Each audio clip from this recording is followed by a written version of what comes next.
Yan mga sir, to may bisita ako ngayon na na Honda Civic na Ginto. Yan. Ang issue nito mga sir, yung fuel gauge niya hindi accurate. Uh, Bali matagal na nilang gamit pero yung yung needle, yung reading nasa 3/4. Hindi minsan daw mababa sa kalahati pero babalik daw sa 3/4 kahit nakailang gamit na sila. Tapos dinala nila sa shop, pina pina-check nila sa shop daw. Sinalpakan ng ibang panel gauge. Ang reading ng gas nila nandito sa mababa sa kalahati. Uh, sabi daw ng shop, yun daw yung tamang reading. Kaya hatol ng shop, ito daw yung may problema, yung sa panel gauge, hindi daw sa floater. Kaya dinala dito sa akin. Yan. Subukan natin itong i-check mga sir. Tingnan natin kung kaya pang i-repair.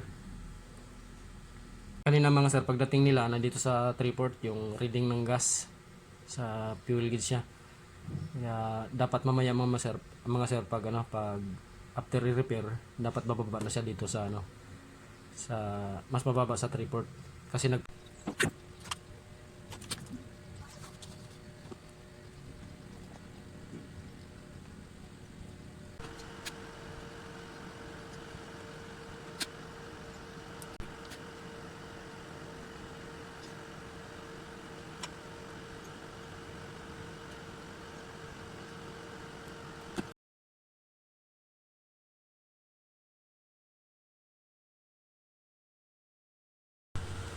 yun mga sir, after repair isalpak na natin to sa unit.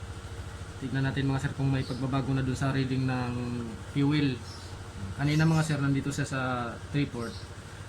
Ngayon observe natin mga sir kung magbago na.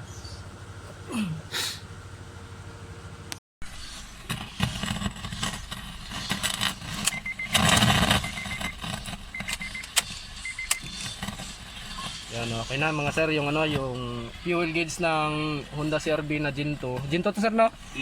Ginto, taga Tagaytay kay sir, no? Tagaytay. Bali kanina mga sir, nalimutan ko pala i-video kanina sir, no?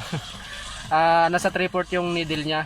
Nakapirmi lang talaga siya doon sir, kahit kahit magpagas kayo, kahit bawas na.